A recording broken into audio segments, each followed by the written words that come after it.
In the heavy dusk of Carroll County, Mississippi, 1865, a shadow swayed from an ancient oak, its form twisting against a blood-red sunset. Charles Moore, a freed black man, hung lifeless, mutilated, burned, his body a brutal testament to a South unwilling to change. Just days before, he'd tilled land he believed was his, a fragile dream born in the wake of the Civil War's end. Freedom was a word still sharp with promise, but for Moore, it was a death sentence. His journal, found months later, named white landowners who'd threatened him, their words venomous, their intent clear. Pages after April 2nd were torn out, as if the truth itself had been silenced. Local authorities called it a racial dispute and turned away, leaving a wound that festered in the heart of Reconstruction. Carroll County that spring was a land of churned earth and broken promises. The Confederacy's collapse left fields untended, plantations crumbling, and men like Moore daring to claim what they'd been denied. He was in his late 30s, broad-shouldered, with hands calloused from years of forced labor. Enslaved on a nearby plantation, he'd learned to read in secret, a dangerous act that fueled his hope. Now free, he settled on a small plot by the Yazoo River. Loamy soil, good for cotton, better for a new life. It was part of a larger tract once owned by Ezekiel Hargrove, a planter whose wealth had withered with the war.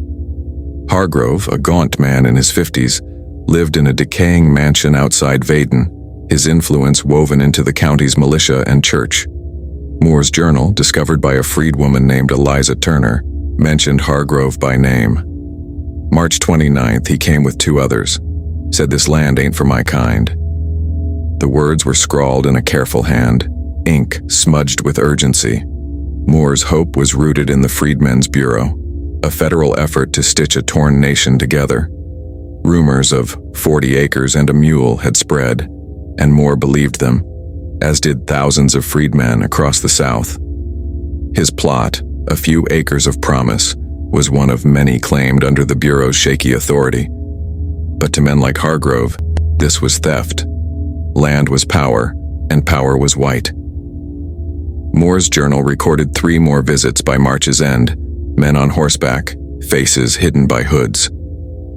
"Leave, or you'll be sorry," they said, their voices low, their horses restless. Moore stood firm, his defiance a quiet fire. On April 1st, he met Samuel Carter, a young bureau agent from Ohio, who promised to survey the land, to make Moore's claim legal. "The law's on my side," Moore wrote, "but I see eyes in the trees." The next day's entry was the last, pages after it, gone, torn with jagged edges, as if ripped in rage. Reconstruction was a tightrope, and in Carroll County it was fraying. The Bureau, underfunded and outmanned, could barely enforce its mandates. White Southerners, many still armed, formed vigilante groups, night riders, they called themselves here. Ex-Confederates and landowners cloaked in moonlight, their faces masked. Moore's claim wasn't just a plot of land, it was a challenge to their world. To them, he was a symbol of loss, a man who dared to rise. The night of his murder, likely April 5th, was eerily still, locals later said, like the calm before a storm. Moore's cabin, a lean-to of scavenged wood, stood alone in a clearing. No screams were heard, no shots fired. By morning, his body hung from that oak, limbs severed, torso charred, face erased. The rope was coarse, meant for cattle, not men. The scene was a message, carved in flesh and fire. A boy sent to fetch water found him, his cries carrying to freedmen a mile off. By noon, a crowd gathered. Black families mostly, their prayers whispered, their fear heavy. White onlookers came too, some grim, others satisfied. Sheriff Amos Tate, a burly man tied to Hargrove, arrived by midday. His investigation was a formality. He cut Moore down, noted the burns, and called it a racial dispute gone bad. No witnesses were questioned, no suspects named. By sundown, Moore's body was in an unmarked grave, the case buried with him. Tate's report, a single page in the county courthouse, mentioned unknown assailants and land disputes. The word lynching was absent. For freedmen, Moore's death was a warning, sharp as a blade. Many fled, abandoning claims for the uncertain safety of Jackson or the North. But some stayed, their grief hardening into resolve. Eliza Turner, a freedwoman in her 40s, had known Moore from their enslaved days. She found his journal in a hollow tree near his cabin, its pages a map of courage and dread. She hid it, knowing its weight, and whispered its contents to those she trusted. The journal named Hargrove and others, men whose power shielded them. Eliza's discovery was a spark, but the truth was a dangerous thing to hold in Carroll County, where the past refused to die. The oak where Moore hung stood for years, its branches a silent witness to a crime no one would answer for.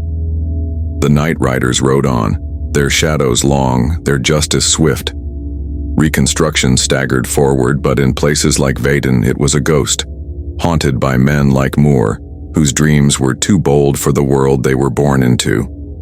His journal, though incomplete, was a voice from the grave, a plea for justice that echoed in the hearts of those who dared to listen.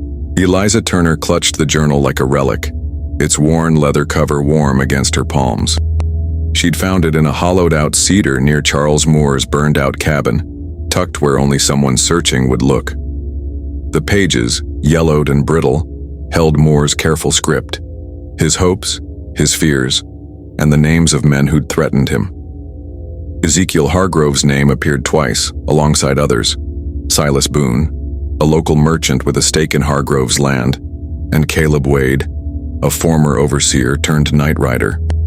Eliza knew these men, their faces hard and familiar from years of servitude. She hid the journal under her floorboards, its secrets too heavy to speak aloud. Carroll County in April 1865 was a place of whispers and shadows. The war's end had fractured the old order, but the pieces were sharp, cutting those who tried to rearrange them. Moore's murder sent ripples through the freedmen's community, a quiet terror that settled in their bones. Families stopped working their plots at dusk, fearing the hoofbeats of night riders. The Freedmen's Bureau office in Vaden, a cramped room above a feed store, was overwhelmed. Samuel Carter, the agent Moore had trusted, was one of 2 men covering 3 counties. He was 26, idealistic, with a northerner's faith in justice but little power to enforce it. Carter had met Moore 3 times, each visit logged in his own reports, now stored in Washington archives. Charles Moore, freedman, claims 4 acres, Yazoo Tract, he wrote on April 1st. Threats reported, survey pending. After Moore's death, Carter requested federal troops, but none came. The Bureau's reach was thin, its agents often targeted themselves. Carter's letters to his superiors, later uncovered, described a county rotten with hate, where men of property ruled through fear. Ezekiel Hargrove was one such man. His mansion, though faded, was a hub for the county's elite, planters, merchants, and preachers who saw Reconstruction as an affront. Hargrove's sermons at the First Baptist Church railed against northern meddlers and uppity freedmen. His name in Moore's journal wasn't a surprise to Eliza, but it was a shackle. To accuse him was to invite death, yet she couldn't let the journal's truth rot in silence. She shared fragments with trusted kin, her brother Jonah, a blacksmith, and her cousin Leah, who worked as a laundress for white families. They met in secret, under the guise of prayer meetings, to piece together what Moore's final days might have held. The missing pages gnawed at them. Had Moore named his killers? Had he seen them coming? The journal's last entry, April 2nd, mentioned Carter's promise of a survey, but also a growing dread. They watch closer now. I hear them at night. The night riders were no myth. They were men of Carroll County, fathers, husbands, shopkeepers, transformed by darkness into something else. Their raids were precise, targeting freedmen who claimed land or voted, their violence a ritual of control. Moore's murder was their boldest act yet, a public execution meant to terrify. The oak where he hung was on a well-traveled path, visible from the road to Vaden. Its branches, draped in moss, became a grim landmark. Sheriff Tate's refusal to investigate was no shock. He'd ridden with the militia during the war, his loyalty to men like Hargrove unquestioned. His report, sparse and dismissive, was echoed by the local paper, the Carrollton Gazette, which ran a brief notice. Negro found dead, likely due to land dispute.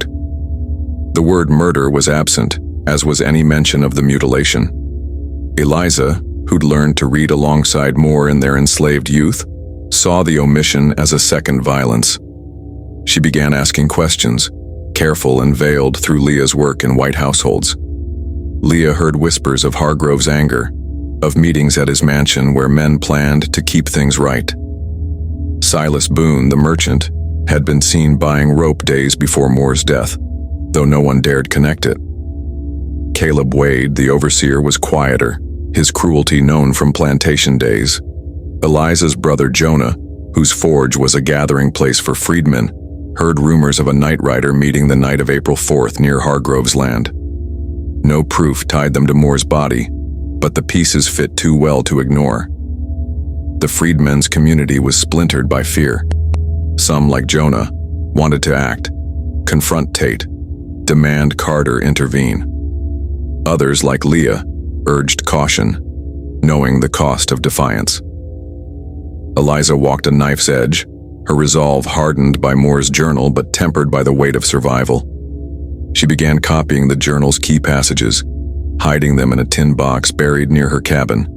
If she died, she wanted the truth to outlive her. By late April, Carter was pushing for an inquest, writing to his superiors about a pattern of violence in Carroll County. He named Hargrove and Boone as persons of interest, though he lacked evidence to act. His letters, later declassified, show a man frustrated by powerlessness. The sheriff is complicit, the county hostile. Without troops, justice is a farce. The freedmen watched Carter's efforts with fading hope. Moore's grave, unmarked and overgrown, became a pilgrimage site for a few brave souls. Eliza visited at dawn, leaving wildflowers, whispering promises to keep his story alive. The journal was her weapon, but wielding it meant risking everything. In Vaden, the air grew heavier, the nights darker, as if Moore's ghost lingered, waiting for the truth to break free. Eliza Turner's cabin was a fragile sanctuary, its walls thin against the Mississippi night. She kept Moore's journal hidden beneath a loose floorboard, its weight a constant reminder of the danger she courted. By May 1865, Carroll County simmered with unspoken rage. Charles Moore's lynching had silenced many, but for Eliza it lit a fire. She couldn't read the journal without trembling, not from fear, but from the clarity of Moore's words, his defiance etched in every line. "They think they can break us," he'd written on March 27th, "but I'll plant this land till it's mine." The torn pages after April 2nd haunted her, a gap where answers might lie. She wondered if Moore had seen his killers' faces, if he'd named them before they silenced him. The freedmen's community was fraying under the night rider's shadow. Families stopped gathering openly, their prayer meetings now held in barns or deep in the woods. Jonah, Eliza's brother, was growing restless, his hammer striking iron with a fury that matched his heart. "We can't just hide," he told Eliza one night, his voice low. "Moore was one of us. If we let this pass, they'll come for more." Leah, her cousin, disagreed, her hands wringing as she spoke of children to protect, lives to preserve. Eliza listened, torn between their truths, but the journal burned in her mind. She began to share more with Jonah and Leah, reading passages aloud by candlelight. Hargrove's name appeared again on March 30th. "He stood at my fence, eyes like a snake's, said I'd pay for stealing his land." Silas Boone and Caleb Wade were mentioned too, their threats vaguer but no less chilling. Eliza knew exposing them was a death wish, yet silence felt like betrayal. The night riders were growing bolder. Freedmen reported livestock stolen, cabins burned, and men beaten in the night. The Carrollton Gazette printed nothing of these attacks, instead praising Sheriff Tate for maintaining order. Tate's ties to Hargrove were an open secret. His brother-in-law ran the general store where Hargrove bought supplies. Eliza, through Leah's eavesdropping, learned of late-night gatherings at Hargrove's mansion, where men drank and planned. "They talk of teaching lessons," Leah whispered, her eyes wide. "Boone was there, and Wade, and others I didn't know." Eliza pressed for more, but Leah's fear stopped her short. Samuel Carter, the Freedmen's Bureau agent, was their only ally, but his hands were tied. His office was vandalized twice in May, windows smashed, papers burned. His letters to Washington, later archived, begged for federal troops. Carroll County is a tinderbox. Moore's murder is but the first spark. He'd tried to interview freedmen near Moore's plot, but fear kept their lips sealed. Carter's notes described Moore's cabin, now a charred skeleton, and the oak where he'd hung, its bark scarred by fire. He suspected arson but had no proof. The sheriff's indifference was a wall he couldn't breach. Eliza, risking everything, met Carter in secret on May 10th, slipping into Vaden under cover of dawn. She didn't show him the journal, not yet, but told him of Moore's fears, the threats, the names. Carter listened, his face tight with frustration. "I need evidence," he said, something to force Tate's hand. Eliza promised to keep searching, though she knew the journal alone wasn't enough. The missing pages were the key. But where were they? Had Moore hidden them elsewhere, or had his killers destroyed them? Back in her cabin, Eliza pored over the journal, searching for clues. A faint sketch in the margin of March 31st caught her eye. A rough map of his plot with an X near the river. Could it mark a hiding place? She didn't dare search alone, not with night riders patrolling. Jonah offered to go, but Eliza refused. His temper would draw attention. Instead, she enlisted Leah's son Daniel, a wiry boy of 15, quick and quiet. On May 15th, they slipped to the river at midnight, guided by moonlight. The X marked a cluster of willows, their roots tangled in the bank. Daniel dug, his hands shaking, but found nothing, just mud and stones. Eliza's heart sank, but she didn't give up. The journal was too deliberate. Moore had planned for his words to survive. The county's white elite, meanwhile, tightened their grip. Hargrove hosted a town meeting in late May, rallying landowners to protect their rights. The Gazette called it a triumph of civic duty, but freedmen knew better. Jonah overheard a drunk militiaman boasting of cleaning up the county, his words slurred but pointed. Eliza began to suspect Moore's murder wasn't just about his land. It was a warning to the Bureau, to Carter, to anyone challenging the old order.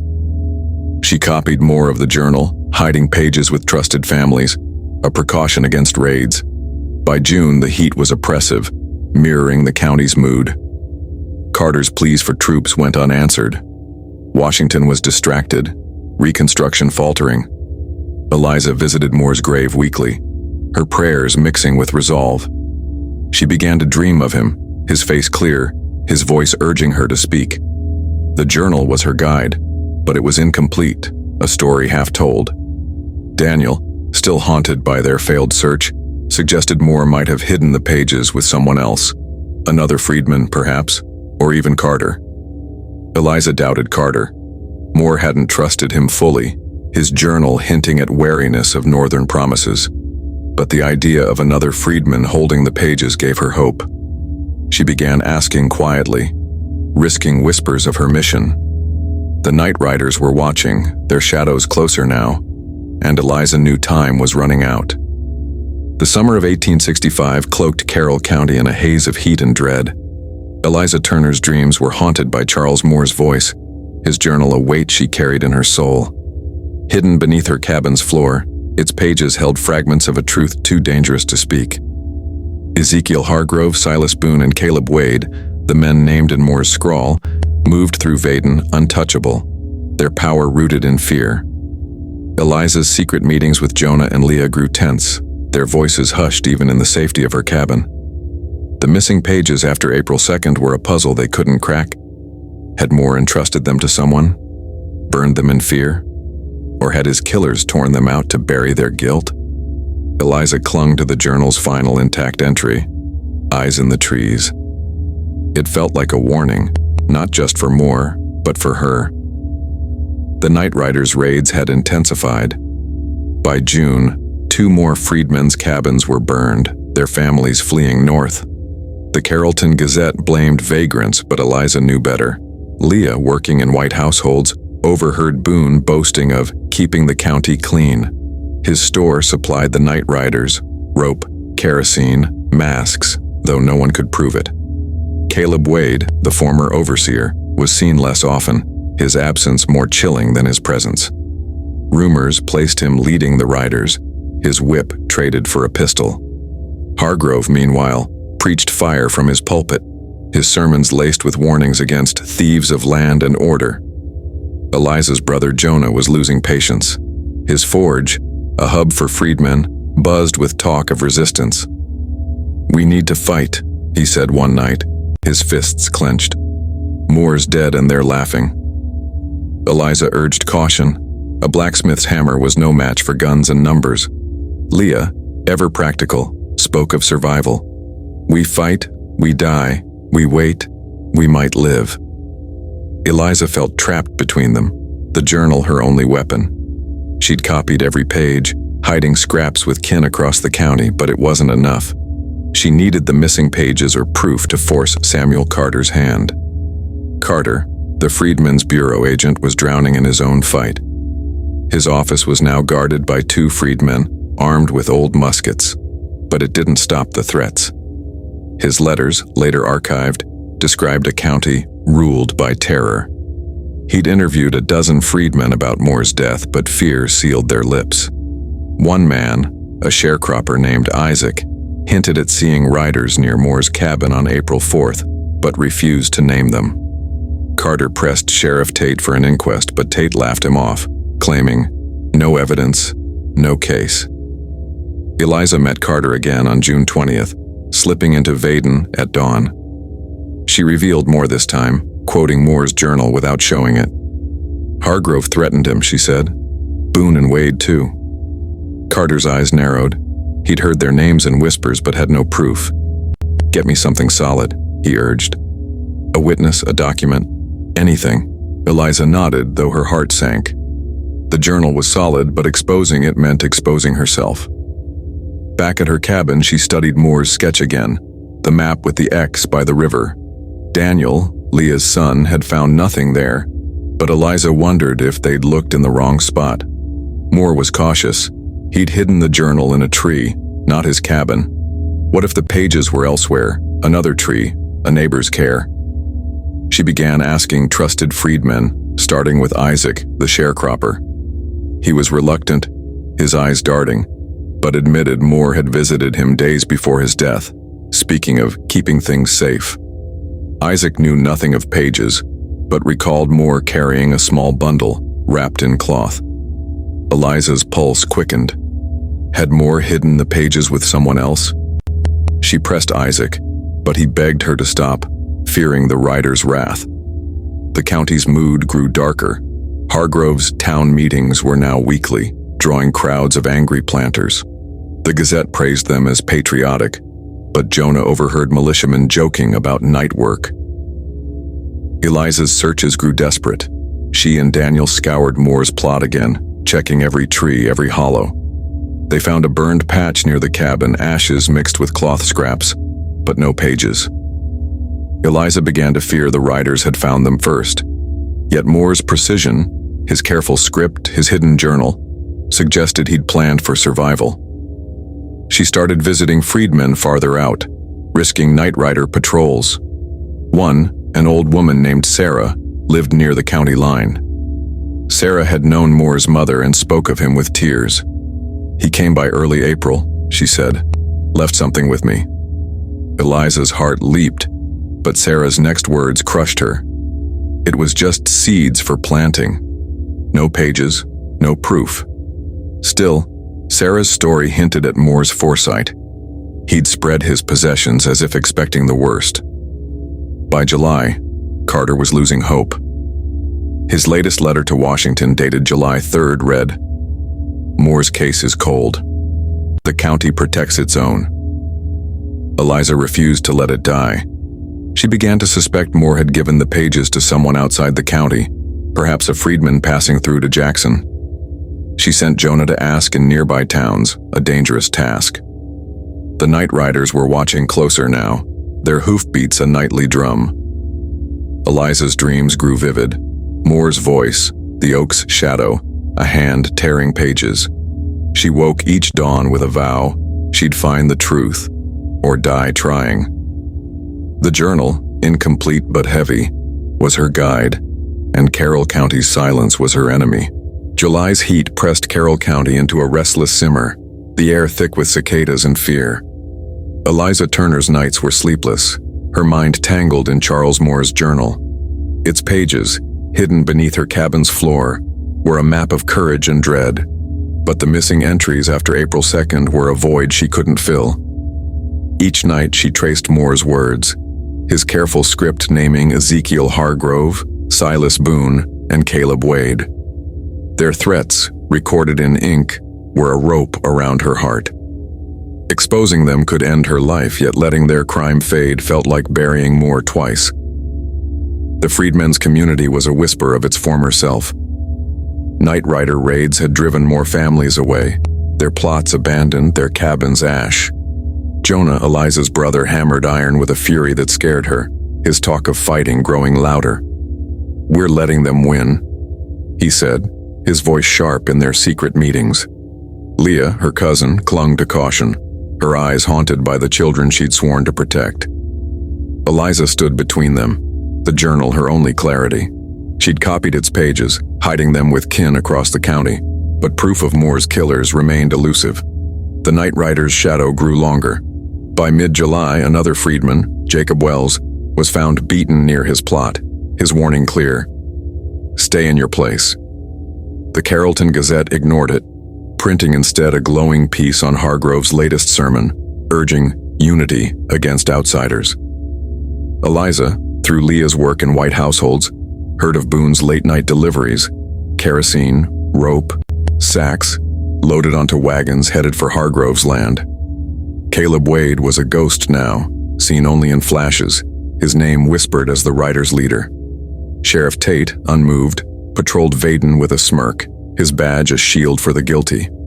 Samuel Carter, the Freedmen's Bureau agent, was unraveling. His office, now a fortress of locked doors and armed guards, was a target for vandals. His letters to Washington, later declassified, grew desperate. July 10th, Carroll County is lawless. Moore's murder festers and I am powerless without troops. He'd tried to rally freedmen for a public meeting, but fear kept them away. Eliza met him again on July 15th, slipping into Vaden under a new moon. She shared more of Moore's journal, quoting Hargrove's threats verbatim.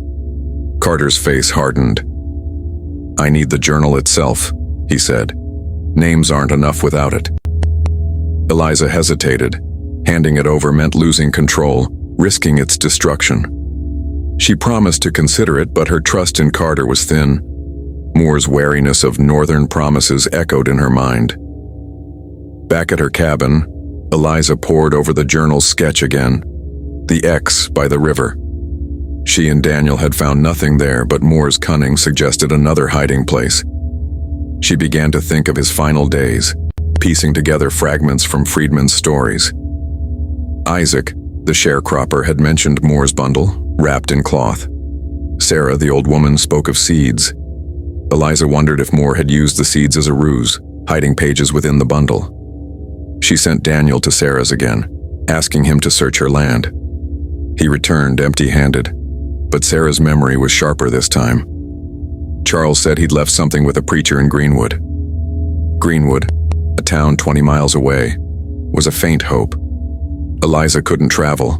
Night riders patrolled the roads, but Jonah volunteered, his defiance outweighing his fear. On July 20th, he rode out, promising to return in 3 days. The wait was agony. Eliza kept busy, visiting Moore's grave, her prayers now pleas for guidance. The oak where he'd hung loomed larger in her mind, its branches a silent witness. She began to dream of it, Moore's body swaying, his voice calling her to the river. On July 22nd, Jonah returned, his face grim. The preacher, a freedman named Amos Reed, had fled Greenwood after a rider raid. No pages, no bundle, just rumors of Moore visiting days before his death. Jonah had heard something else. A white farmer in Greenwood claimed to have seen riders crossing the Yazoo on April 4th, their horses laden with sacks. It wasn't proof, but it was a thread. Eliza clung to it, her resolve hardening. She began to suspect Moore's pages were scattered, entrusted to multiple hands. She sent word to freedmen in neighboring counties, asking about Moore's visits. Responses trickled in, cautious and vague. One, from a woman in LaFleur County, mentioned Moore passing through on April 3rd, speaking of keeping his story safe. Eliza's heart raced. Was this the trail? The night riders, meanwhile, grew reckless. A freedwoman's barn was burned on July 25th, her crime unknown. The Gazette called it an accident, but Eliza saw the pattern. Any spark of resistance was snuffed out. Carter, nearing his breaking point, wrote of resigning, his faith in justice crumbling. Eliza knew the journal was her only leverage, but using it meant stepping into the open. She began drafting a letter to Carter, quoting key passages without revealing the journal's location. If she died, she wanted the truth to reach him. The county's silence was suffocating, broken only by hoofbeats in the night. Eliza's dreams grew darker. Moore's face, the torn pages, a fire by the river. She woke each morning with the same vow. She'd find the truth, or it would find her. The journal, her anchor, whispered of a man who'd dared to dream. Carroll County, steeped in its own ghosts, waited for her next move. August 1865 draped Carroll County in a heat that felt like judgment, the air thick with the threat of storms. Eliza Turner's cabin was a fortress of secrets. Charles Moore's journal hidden beneath its floorboards like a buried heart. Its pages, though incomplete, burned with truth. Names of men like Ezekiel Hargrove, Silas Boone, and Caleb Wade, their threats etched in Moore's steady hand. The missing pages after April 2nd were a wound that wouldn't close. Eliza's search for them had become her life, each step deeper into danger. The freedmen's community was a shadow now, scattered by fear. Night rider raids left fields barren, families gone.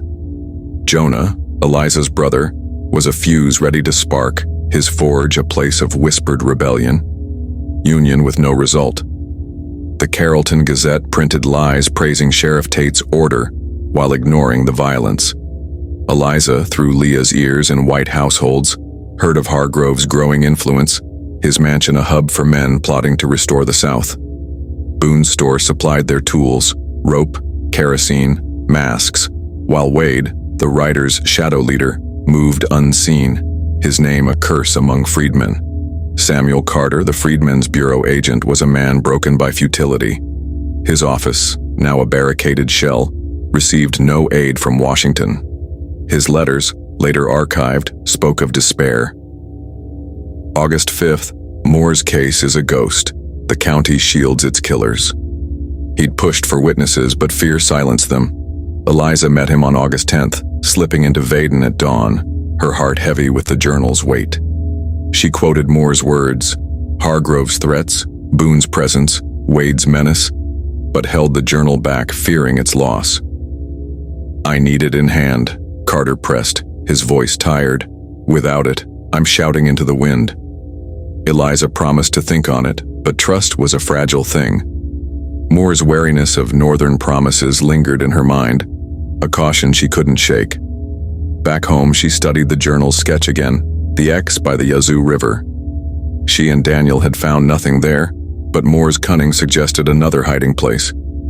His final days were a puzzle, visits to Isaac, Sarah, and a preacher in Greenwood.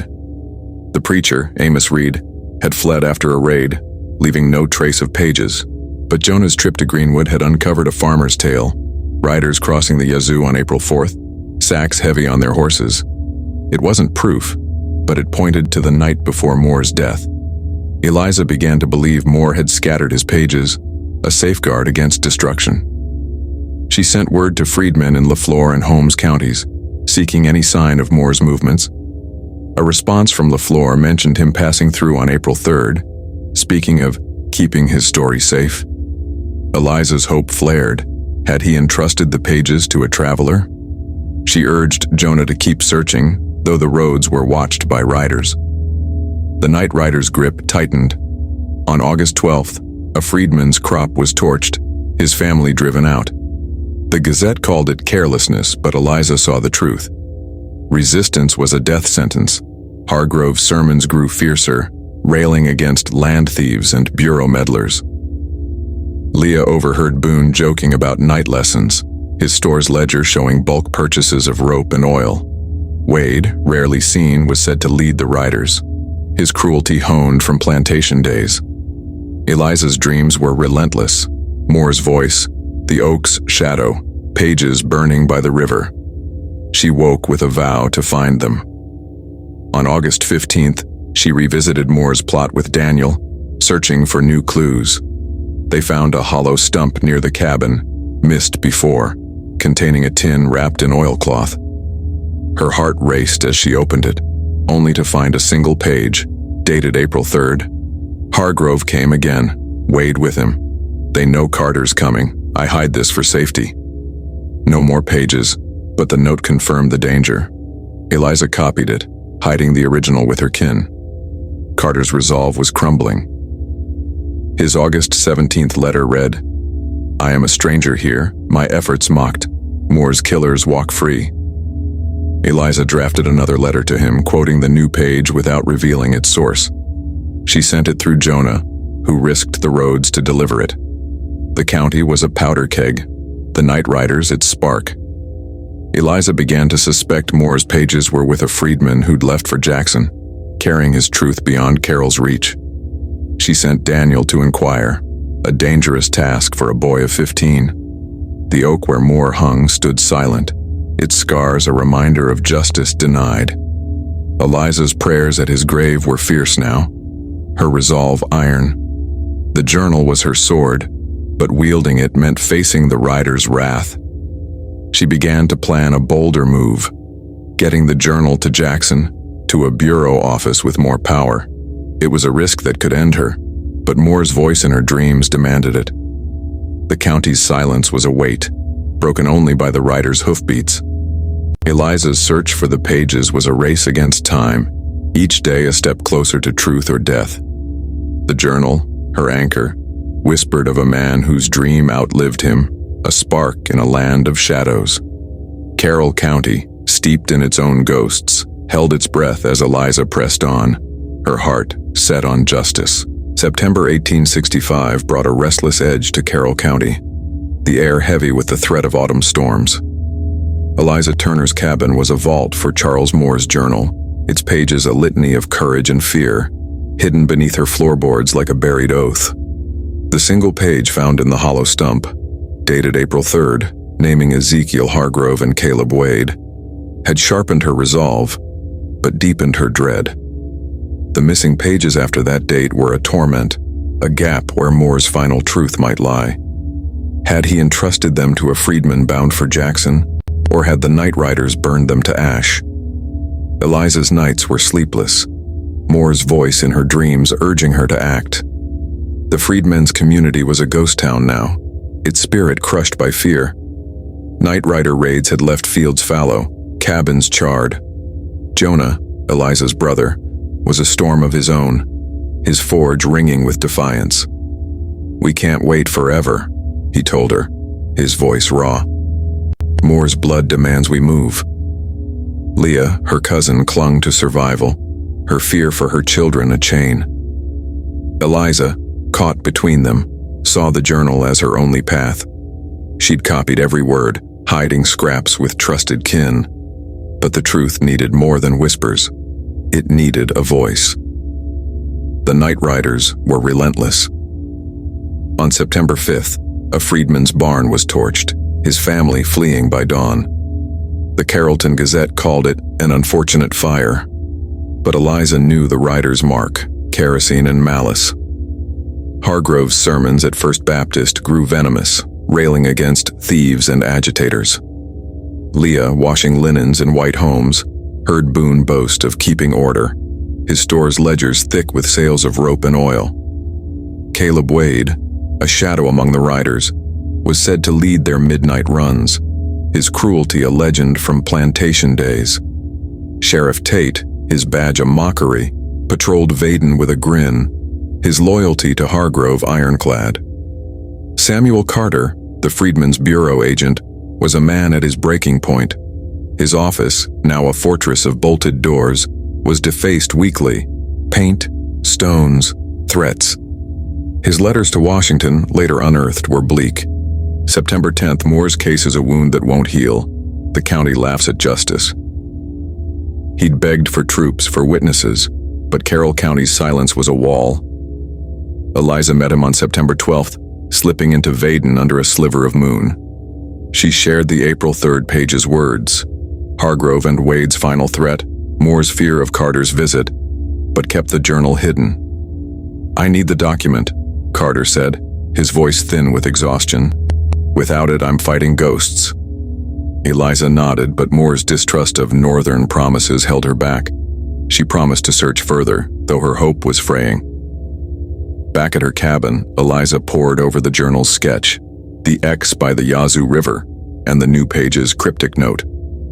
"I hide this for safety." Moore's cunning suggested more hiding places. But where? She and Daniel had scoured his plot, finding only the stump's single page.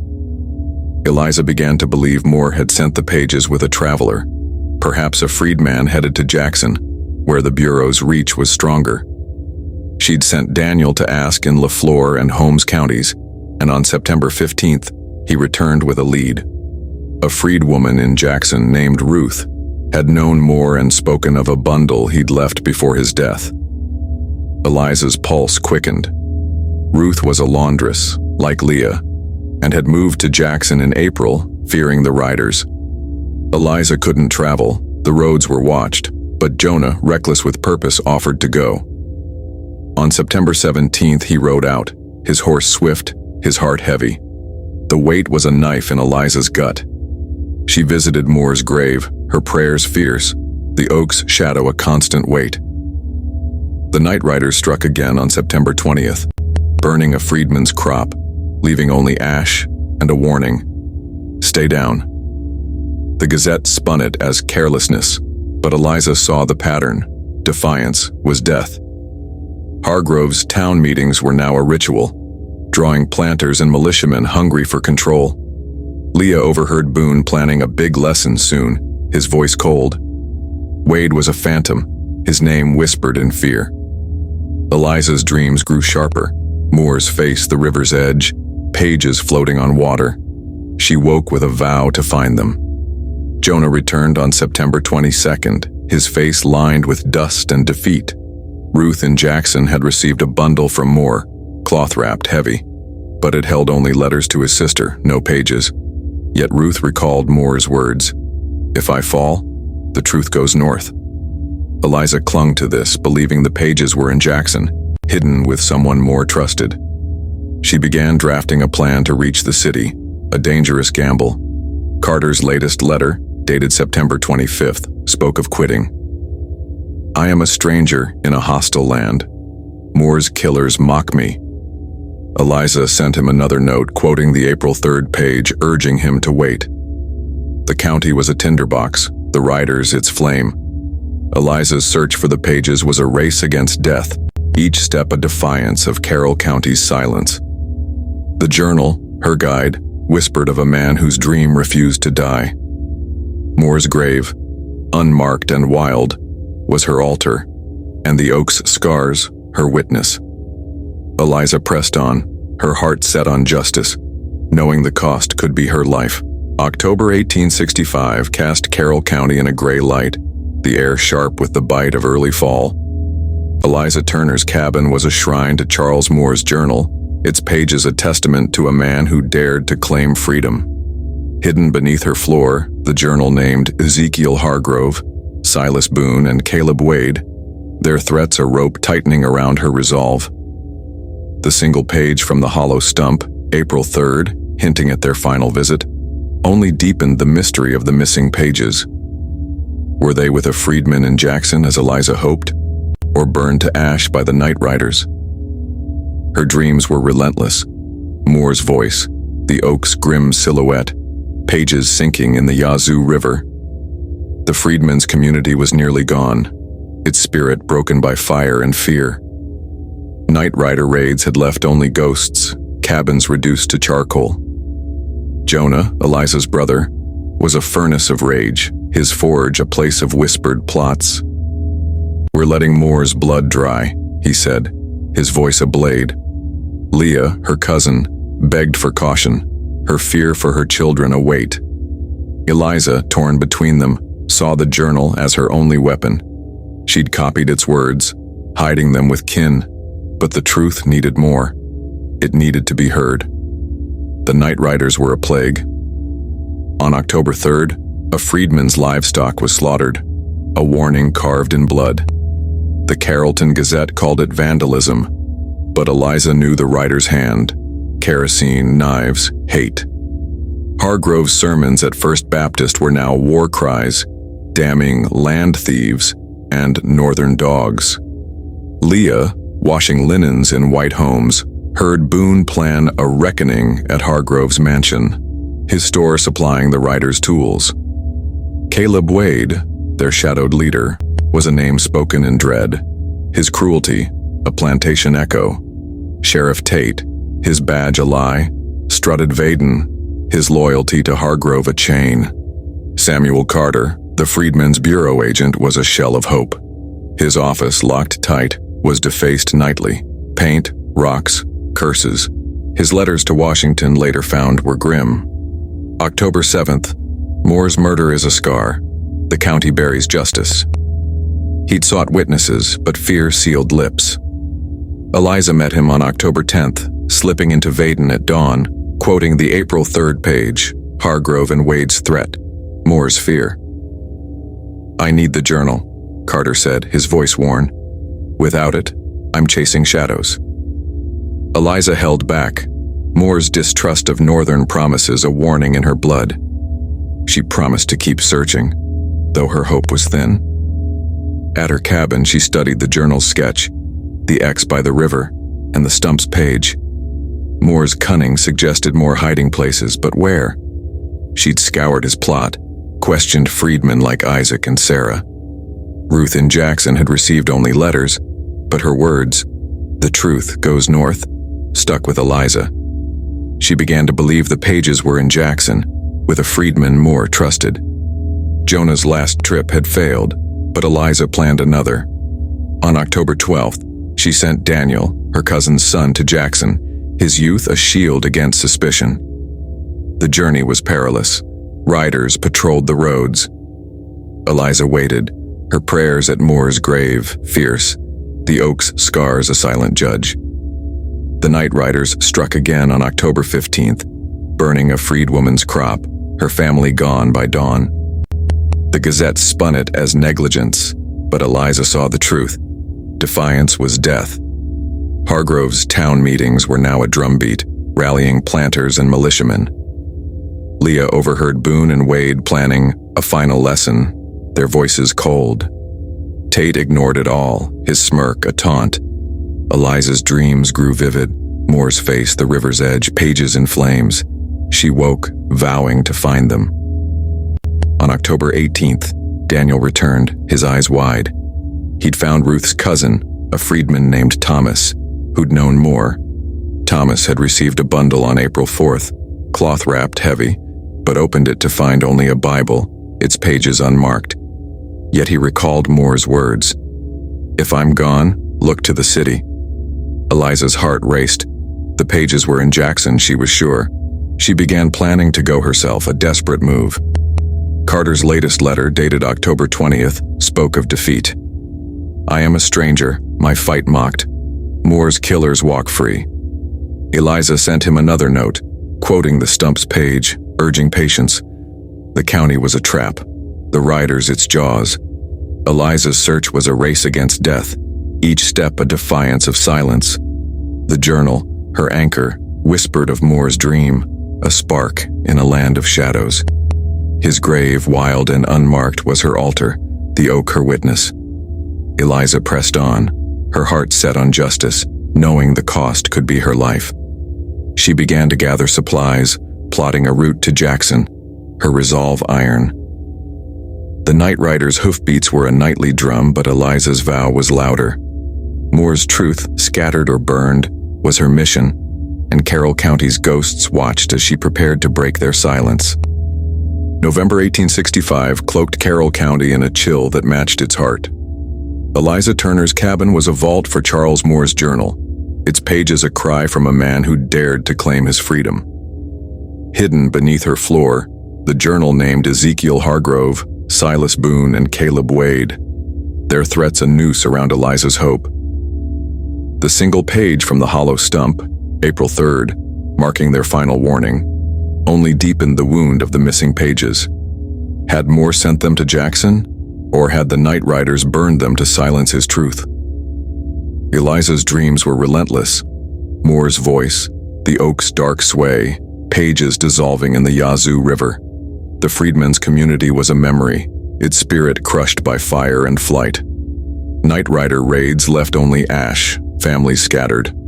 Jonah, Eliza's brother, was a spark ready to ignite, his forge a hub of defiance. Moore's blood demands action, he said, his voice sharp as iron.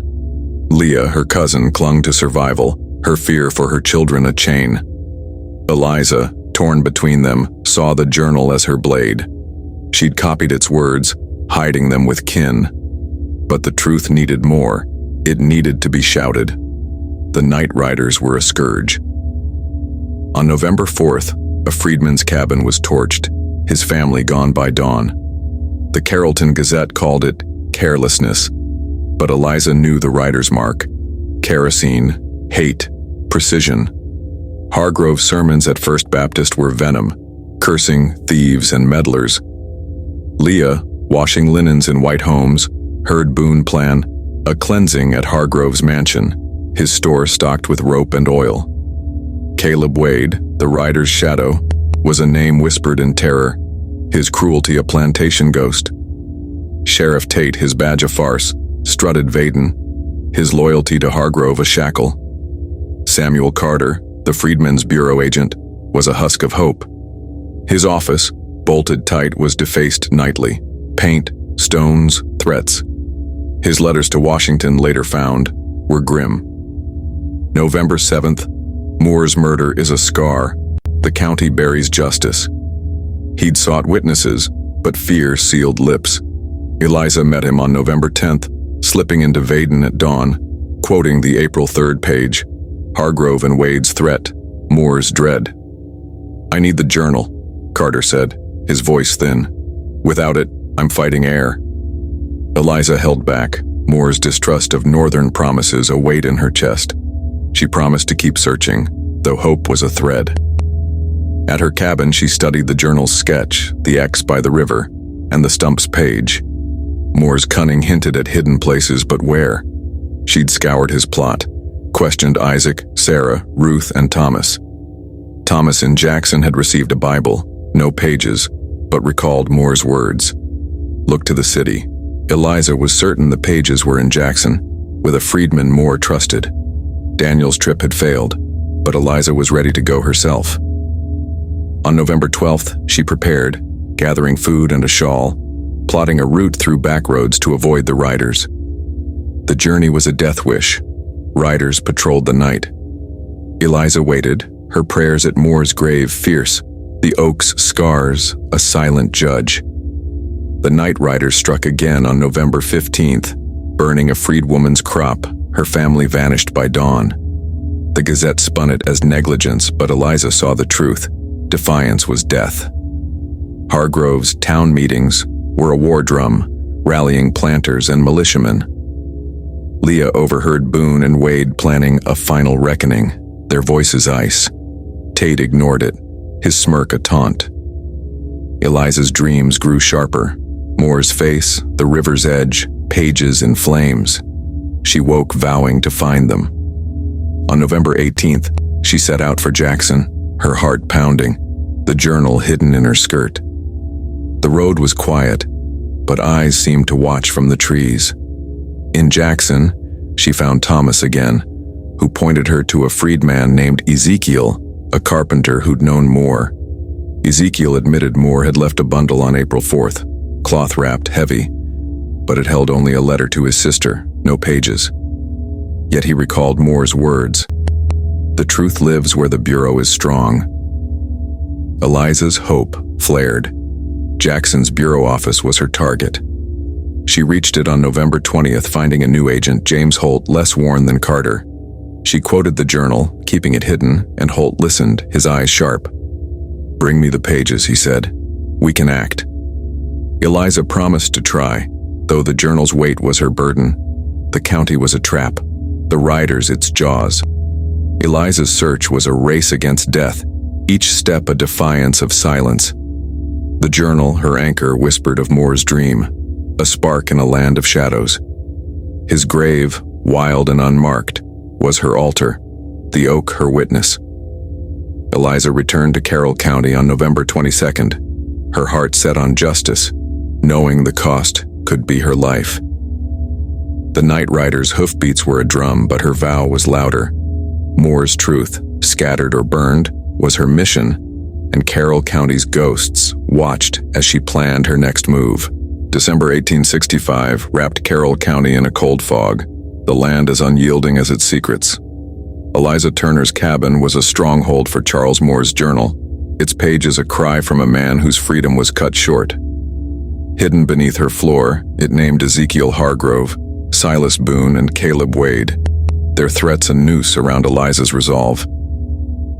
The single page from the stump, April 3rd, marking their final menace, only deepened the ache of the missing pages. Had Moore sent them to Jackson? Or had the night riders burned them to ash? Eliza's dreams were unrelenting. Moore's voice, the oak's grim shadow, pages sinking in the Yazoo River. The freedmen's community was gone, its spirit crushed by fire and flight.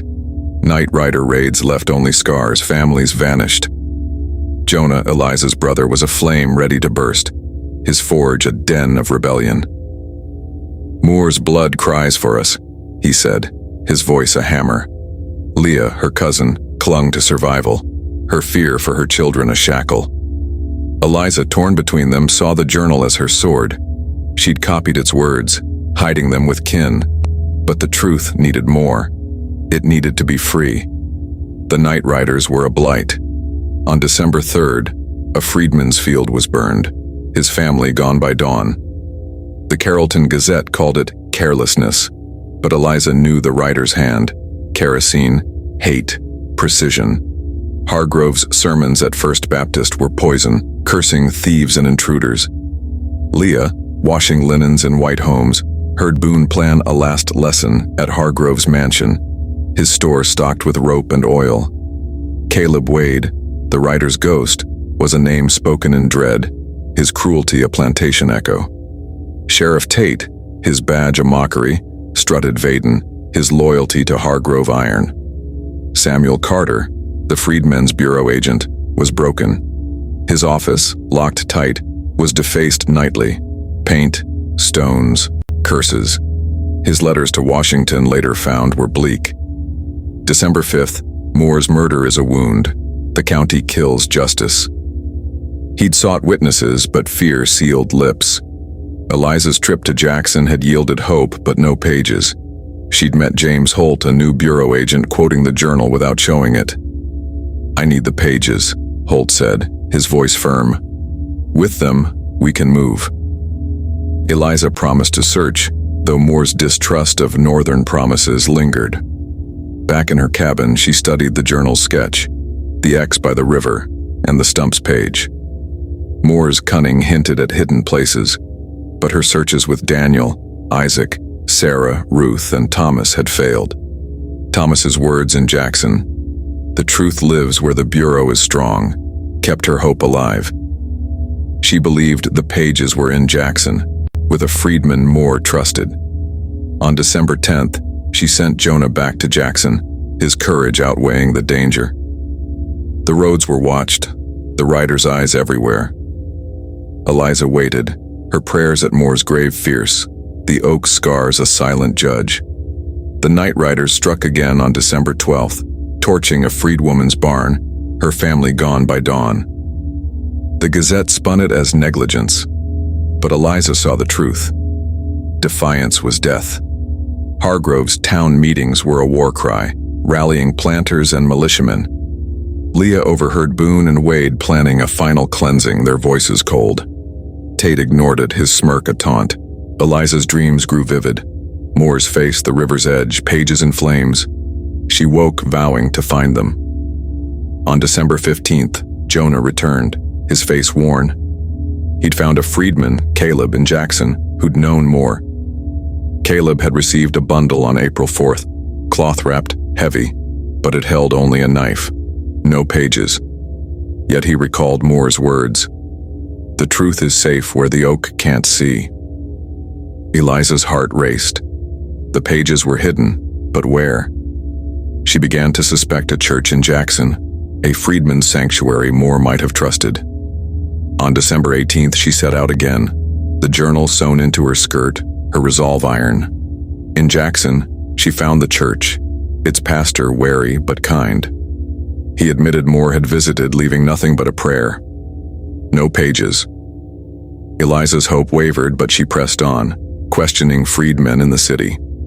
One, a woman named Mary, spoke of Moore's last day, April 4th, frantic, speaking of truth in God's house. Eliza searched the church, finding a loose brick in the wall. Inside, a cloth bundle held 3 pages. April 4th. Hargrove, Boone, Wade came at dusk. "They'll kill me tonight. This is my witness." The pages named them, described their plan, and begged for justice. Eliza wept, clutching the truth. She reached Holt on December 20th, handing him the pages. "This is enough," he said, his eyes sharp. He promised to act, to send the pages to Washington. The county was a trap, the riders its jaws. Eliza's search had ended, but the fight was just beginning. The journal, her anchor, carried Moore's dream, a spark in a land of shadows.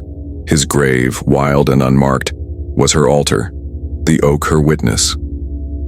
Eliza returned home on December 22nd, her heart set on justice, knowing the cost could be her life. The night rider's hoofbeats faded, but her vow roared. Moore's truth, now found, was her victory, and Carroll County's ghosts watched as she prepared to face the storm. The fire that took Charles Moore's body could not burn what he wrote, not completely. His words linger, in the torn edges of his journal, in the names that were never questioned, in the trees that still remember what they were made to bear. This is Sanctified Secrets, where history whispers, even when justice does not. Subscribe, and keep turning the pages they tried to erase.